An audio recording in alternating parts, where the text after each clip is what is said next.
नमस्कार छात्रों, आज हम एक्सरसाइज 2.2 का प्रश्न करेंगे। कक्षा 10 राजस्थान बोर्ड। पहला प्रश्न देखिए कि निम्नलिखित संख्याओं को अभाज्य गुणनखंडों के गुणनफल के रूप में व्यक्त करो। यानी यहाँ पर हमें इन संख्याओं का अभाज्य गुणनखंड करना है। ठीक है, हम जानते हैं कि अभाज्य जो संख्याएं हैं, अभाज्य संख्याएं वो होती है जो स्वयं और एक के अतिरिक्त और किसी से भाजित नहीं होती। जैसे कि अभाज्य संख्या है 2, 3, 5, 7 के बाद 11, 13, 17, 19 और भी आगे, ये अभाज्य संख्याएं कहलाती है। ठीक है, तो अभाज्य गुणनखंड का मतलब है कि इस संख्या को या इस संख्या को इनके गुणनखंड के रूप में व्यक्त करना। ठीक है, जैसे हम यहाँ 468 है पहली संख्या, तो 468 का अभाज्य गुणनखंड करना है। तो इसके लिए इसमें हम सबसे पहले 2 का भाग देंगे।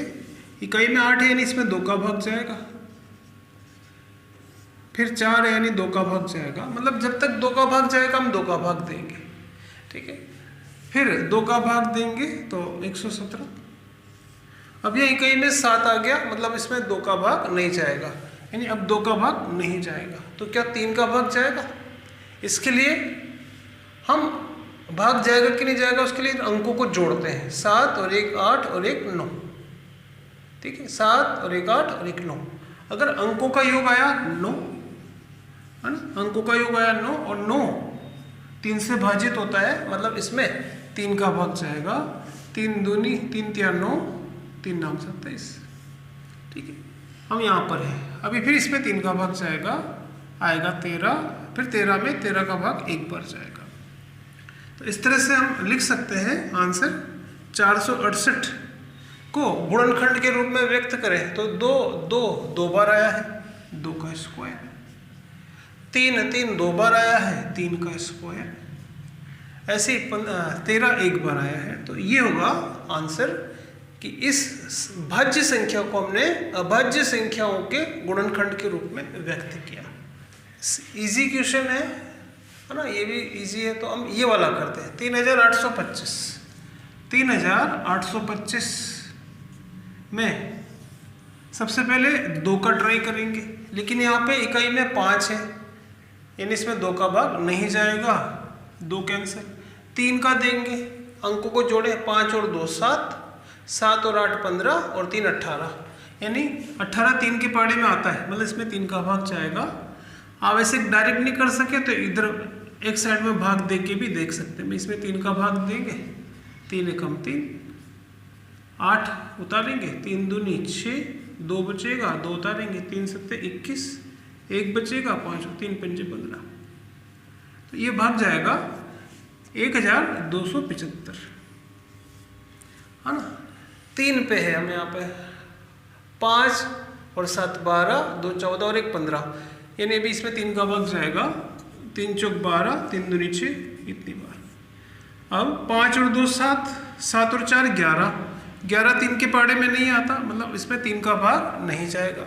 ठीक है, अब 3 का नहीं जाएगा तो हम 5 का ट्राई करेंगे, है ना। जिस संख्या की इकाई में 5 हो या 0 हो उसमें 5 का भाग जाएगा, यानी इसमें 5 का भाग देंगे तो ये आएगा 5 अट्ठे 40, 5 पंजे 25। अभी फिर 5 का भाग जाएगा, फिर 17 का भाग देंगे। तो इस तरह से इसका गुणनखंड होगा ये। बच्चों 3825 जो भाज्य संख्या है इसका अभाज्य गुणनखंड हम लिखेंगे। इसमें 3 आया 2 बार, तो 3 का तो स्क्वायर, और 5 आया 2 बार, 5 का स्क्वायर, और 17 आया 1 बार, 17 की पावर 1। ठीक है, इसके बाद हम देखते हैं ये लास्ट वाला। ठीक है, 20,570। तो 20,570 का अभाज्य गुणनखंड करेंगे।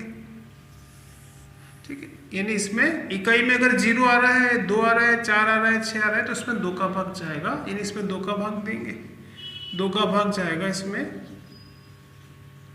इतनी बार। ठीक है, फिर अब यहाँ पे इकाई में 5 आ रहा, मतलब इसमें 2 का भाग नहीं जाएगा।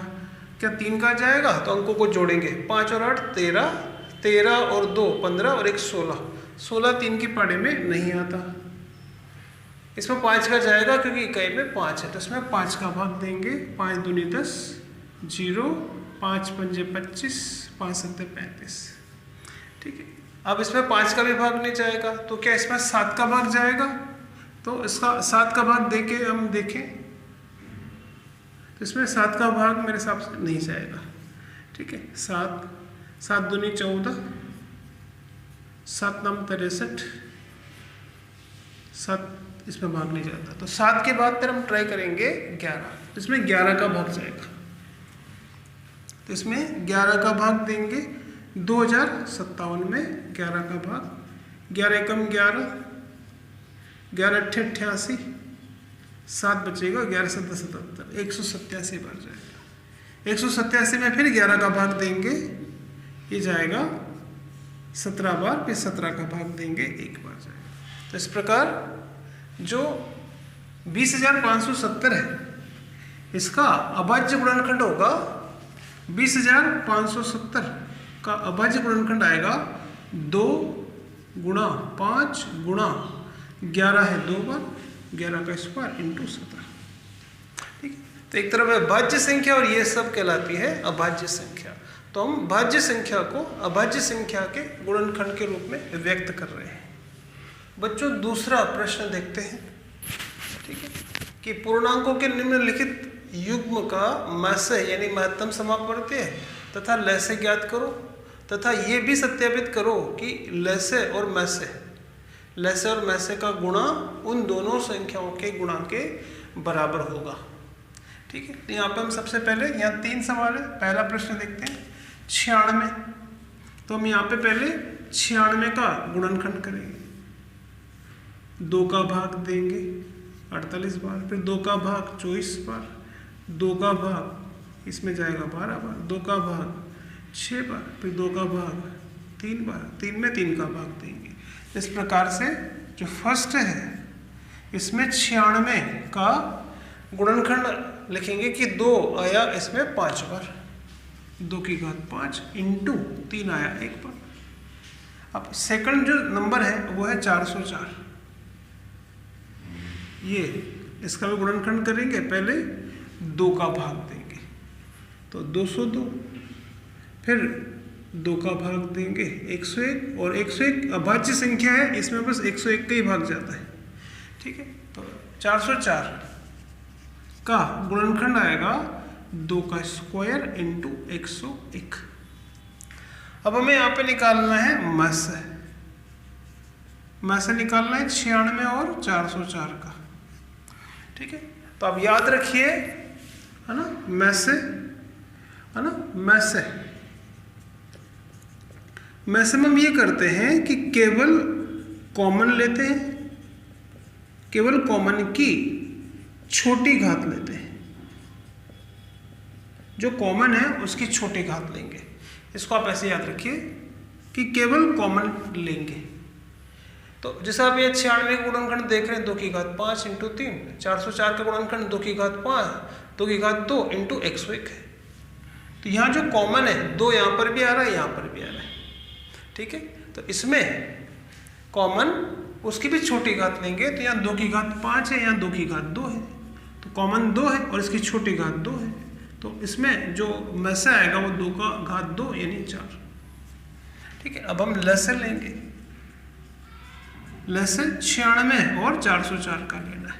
तो इसको आप ऐसे याद रखना कि लस्य में, है ना, कॉमन अगर है, कॉमन की बड़ी घात लेते हैं, बड़ी घात लेंगे, और शेष जो कॉमन नहीं है वो भी लेंगे, शेष पद भी ले लेते हैं। ठीक है, मस्य मतलब मत लो सब, केवल कॉमन लेते हैं। लस्य यानी ले लो सब, जो कॉमन नहीं है उसको भी इसमें लेते हैं। लस्य में बड़ी घात लेते हैं, मस्य में छोटी घात लेते हैं। अगर कॉमन है तो बड़ी घात लेंगे, जिससे कि लस्य अपन यहाँ ले रहे हैं तो इसमें कॉमन 2 की, ये 2 है, यहाँ पर भी 2 है, तो बड़ी घात है यहाँ पर, ये 2 की घात 5 आएगी इसमें, 2 की घात 5 इंटू, तो कॉमन में से बड़ी घात लेंगे और जो शेष पद है वो भी लेंगे। जितने भी पद यहाँ पर है, जैसे कि 3 है इंटू 101 है, इनको भी लेंगे। ठीक है, अब 2 की घात 5 यानी 2 गुणा 2 गुणा 2 गुणा 2, 5 बार गुणा करेंगे तो आएगा 32 गुणा 3 गुणा 101। 32 को 3 से गुणा करेंगे तो आएगा 96 को 101 से गुणा करेंगे। ठीक है, जो गुणा आएगा वो आएगा 9696। ठीक है बच्चों, तो इस तरह से हमने लेसर में से निकाला। अब हम ये सत्यापित करेंगे कि मैसे और लेसे का गुणा दोनों संख्याओं के गुणा के बराबर है। ठीक है बच्चों, अब हम ये चेक करेंगे कि मैसे इंटू लेसे और दोनों संख्याओं का गुणा क्या आता है। तो मैसे इंटू लेसे, तो मैसे तो आया था 4, लेसे आया था 9696, दोनों को गुणा करेंगे तो आएगा 38784, और दोनों संख्याओं का गुणा, संख्या 96 और 404 है, तो इनको भी हम गुणा करेंगे तो इनका भी गुणा वही आता है।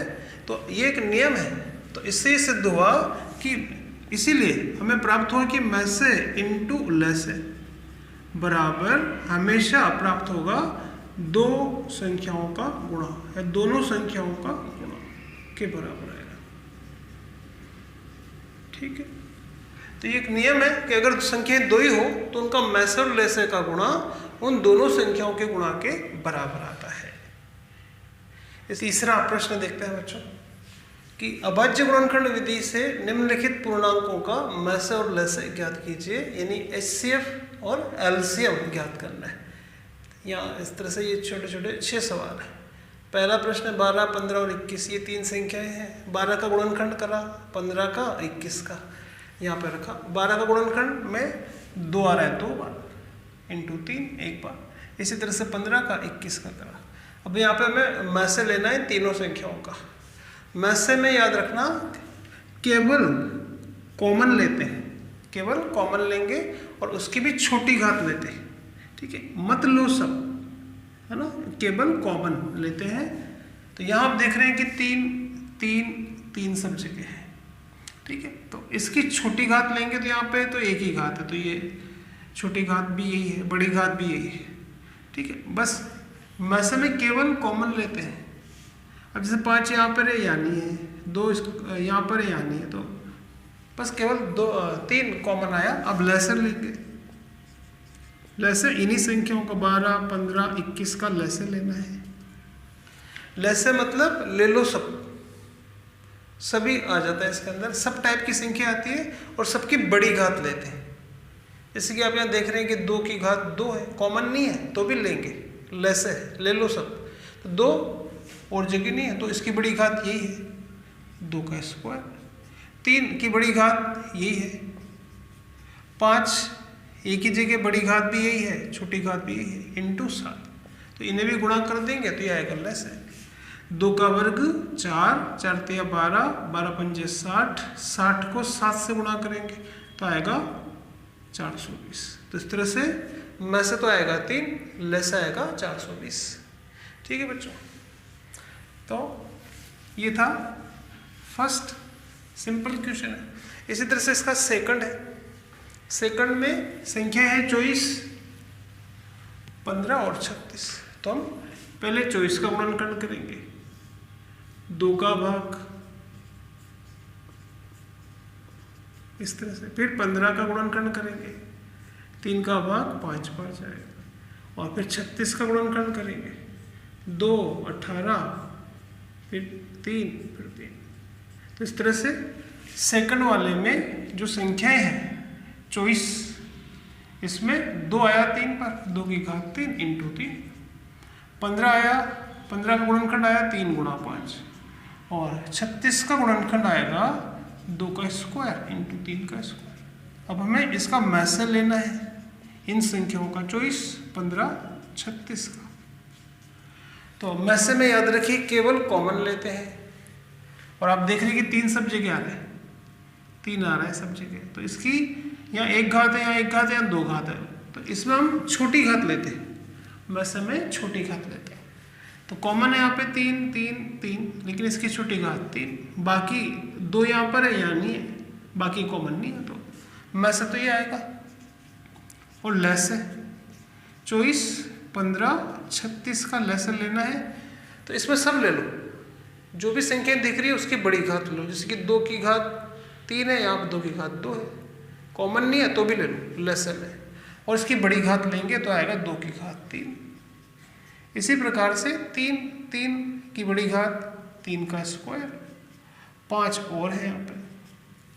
तो लेसन में सब ले लेते हैं, ले लो सब, कॉमन नहीं है तो भी ले लो, ठीक है। अब इनको मान निकालेंगे, 2 का क्यूब 2 गुणा 2 गुणा 2 यानी 8, 3 का वर्ग यानी 9, तो आएगा 8 नाम 72, 72 को 5 से गुणा करेंगे तो आएगा 360। तो इस तरह से ले सही है, मैं सही है, ठीक है। इसी तरह से इसका एक और देख लेते हैं, थर्ड जो है 17, 23, 29। अब ये सब अभाज्य संख्या है, 17, 23, 29, इनमें बस खुद का ही भाग जाता है। 23 में बस 23 का ही भाग जाएगा, 29 में बस 29 का ही भाग जाता है। तो 17 का गुणनखंड 17 इंटू 1, 23 का गुणनखंड 23 गुणा 1, ठीक है, थर्ड वाला है, और 29 का गुणनखंड आएगा 29 गुणा 1। भाई मैसल लेना है तो 17, 23, 29 का मैसल लेना है। क्या कॉमन है? कॉमन कुछ है नहीं, तो हम ये इंटू 1 इंटू 1 इंटू 1 सब जगह है, भाई कॉमन 1 है। और लेसे लेने के लिए 17, 23, 29 का लेसे लेना है, तो कॉमन नहीं है वो भी आ जाता है इसके अंदर, जैसे 17 है, इसकी बड़ी घात भी यही है, इंटू 23 इंटू 29, तो सबका गुणा करेंगे वो आएगा लेसे, ठीक है। याद रखिए जैसे कि यहाँ पे कुछ कॉमन नहीं था तो हम यहाँ पे हम कहेंगे कि में से 1 है, और लेसे के लिए इन सबको गुणा करेंगे। एक्सरसाइज 2.2 का चौथा प्रश्न है कि वृत्ताकार पथ पर एक चक्कर लगाने में रमन और अनुप्रिया क्रमशः 18 मिनट और 12 मिनट का समय लेते हैं, ठीक है। यदि दोनों एक ही स्थान, एक ही समय पर एक ही दिशा में दौड़ना प्रारंभ करें तो बताओ कितने समय के बाद वापस वह प्रारंभिक स्थान पर मिलेंगे, ठीक है। तो दोनों वृत्ताकार पथ पे दौड़ते हैं, दोनों एक ही जगह से दौड़ना प्रारंभ करते हैं, एक है रमन, एक है अनुप्रिया। रमन 18 मिनट लेता है और अनुप्रिया कम समय लेती है, 12 मिनट लेता है, यानी अनुप्रिया तेज दौड़ती है। तो प्रश्न ये है कि अगर दोनों एक ही स्थान से दौड़ना प्रारंभ करें तो आपको बताना है कि कितने समय के बाद वापस ये एक दूसरे को मिलेंगे, ठीक है। तो जैसे दौड़ शुरू होगी अनुप्रिया आगे निकल जाएगी, तो हमें वापस ये बताना कि कितने समय के बाद वो वापस यहाँ पे मिलेंगे, ठीक है। तो इसके लिए हमें बस ये करना है कि वो समय निकालने के लिए एक राशि तो 18 मिनट है, एक है 12 मिनट, तो इनका हमें लेना पड़ेगा एलसीएम। तो वो जो समय है, ठीक है, तो वो दोनों प्रारंभिक स्थान पर मिलेंगे, प्रारंभिक स्थान पर दोबारा मिलेंगे, ये पता लगाना है। तो इसके लिए बस हमें लेसे यानी एलसीएम लेना है 18 और 12 मिनट का। 18 का गुणनखंड तो आया कि 2 गुणा 3 का स्क्वायर, और 12 का गुणनखंड आया 2 का स्क्वायर इंटू 3। यहाँ हमें लेना है एलसीएम, एलसीएम मतलब लेसे लेना है, लेसे मतलब ले लो सब, कॉमन नहीं है वो भी ले लो। तो इनका जो लेसे है ये एलसीएम है, ठीक है, लेसे बोलते हैं इसको। तो लेसे आएगा 18 और 12 का, उसके लिए जो कॉमन है उसकी बड़ी घात लेते हैं, लेसे में बड़ी घात लेंगे, तो यहाँ दोनों जगह या लेकिन यहाँ पर 2 घात है तो 2 का स्क्वायर। इसी तरह से 3 की बड़ी घात लेंगे, 3 का स्क्वायर 9 इंटू 4, तो आंसर आएगा कि वो दोनों एक दूसरे को 36 मिनट के बाद फिर मिलेंगे, 36 मिनट के बाद वापस यहाँ मिलेंगे, ठीक है। तो इसका आंसर होगा कि वो 36 मिनट के बाद एक दूसरे को मिलेंगे। 2.2 का ये अंतिम प्रश्न है, 5वां। इस तरह से कि एक संगोष्ठी है, मीटिंग है या कोई कंपटीशन है, उसमें हिंदी, अंग्रेजी और गणित विषय में भाग लेने वाले विद्यार्थी क्रमशः 60, 84 और 108 है। हिंदी विषय के तो है 60, अंग्रेजी के 84 और गणित के हैं 108। यदि आगे है, यदि प्रत्येक कमरे में एक ही विषय के प्रतिभागी बैठाए जाते हैं, मतलब एक कमरे में एक ही विषय का विद्यार्थी बैठेगा, मतलब हिंदी का बैठेगा तो सारे हिंदी के बैठेंगे, ठीक है, और गणित वाला बैठेगा तो गणित वाला ही बैठेगा। तो यदि है ना, ये प्रत्येक कमरे में एक ही विषय के प्रतिभागी बैठाए जाते हैं तो बताइए आवश्यक कमरों की संख्या क्या हो। ठीक है, तो यहाँ यह है कि यदि प्रत्येक कमरे में एक ही विषय के समान प्रतिभागी बैठाए जाते हैं तो आवश्यक कमरों की संख्या बताना है। ठीक है, ठीक है बच्चों, तो प्रश्न ये है कि यहाँ पर कुछ बच्चे हिंदी के हैं, कुछ गणित के हैं, कुछ अंग्रेजी के हैं, और कंपटीशन में भाग लेने के लिए उनको कमरों में बैठाना है, और हर कमरे में एक ही विषय का बच्चा बैठेगा कि अगर इस कमरे में बैठे तो हिंदी के ही बैठेंगे, सारे हिंदी के बैठेंगे। ठीक है, तो हमें ये बताना है कि अगर हर कमरे में समान विद्यार्थी बैठे, हर कमरे में बराबर संख्या में अगर विद्यार्थी बैठते हैं तो आपको बताना है कि हम कितने कमरों की हमें आवश्यकता पड़ेगी। तो सबसे पहले हम ये देख रहे हैं कि हिंदी के 60 है, अंग्रेजी के 84 है और गणित के 108 है। तो हम प्रत्येक कमरे में कितने विद्यार्थी बैठे हैं कि सब बराबर रहना चाहिए। ठीक है, हिंदी गणित और अंग्रेजी के बराबर विद्यार्थी बैठे कि इस कमरे में जितने हिंदी के बैठे हैं अगले कमरे में उतने हिंदी गणित के बैठे हैं, अगले कमरे में उतने ही अंग्रेजी के बैठे हैं, यानी वो संख्या बराबर होना चाहिए। तो उसके लिए हमें यहाँ पर ये जो 60 है, 84, 108 है, इनका हमें लेना पड़ेगा मह से। इनका पहले हमें मह से लेना पड़ेगा। 60 का गुणनखंड किया हमने, 84 का करा, 108 का करा। इनका मह से लेने के लिए केवल कॉमन देखेंगे। तो यहाँ आप देख रहे हैं कि 2 सब जगह है, इसकी छोटी घात भी 2 की घात 2 ही है, और 3 भी कॉमन है, इसकी छोटी घात 1 है, तो ये आएगा 12। तो यहाँ हमें पहले मह से लेना पड़ेगा इन संख्याओं का, जो कि आया 12। यानी हम यहाँ पर ये पता लगा कि प्रत्येक कमरे में 12 विद्यार्थी बैठा सकते हैं। ठीक है, वो चाहे 12 विद्यार्थी एक कमरे में हिंदी के हों, है ना, या किसी अन्य कमरे में सारे 12 विद्यार्थी गणित विषय के हों। तो प्रत्येक कमरे में जो विद्यार्थी बैठाए जाएंगे 12, 12, 12 इस तरह से बैठाए जाएंगे। तो अगर हमें एक कमरे में बस 12 ही विद्यार्थी बैठाना है तो कितने कमरों की आवश्यकता पड़ेगी। तो आवश्यक कमरों की संख्या, टोटल स्टूडेंट कितने हैं और एक कमरे में कितने स्टूडेंट बैठेंगे, तो टोटल स्टूडेंट के लिए इन सबको जोड़ देंगे 60, 84, 108 को बटा एक कमरे में बैठेंगे 12 विद्यार्थी, तो आंसर आएगा 21।